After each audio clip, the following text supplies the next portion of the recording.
Get ready with me for a peach coral everyday makeup. I'm using Hourglass Ambient Soft Glow Foundation in 7.5 using the BK Beauty 101 brush.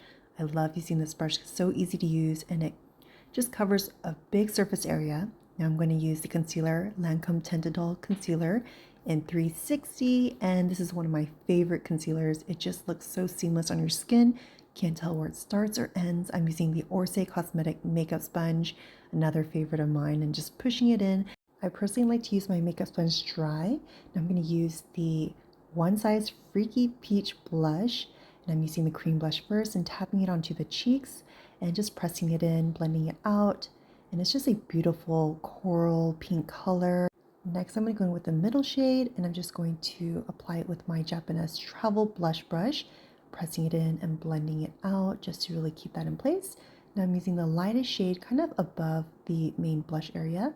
Now I'm going to apply the cream blush on my lips so I have this monochromatic look, and it's just an easy everyday makeup look. Give it a try.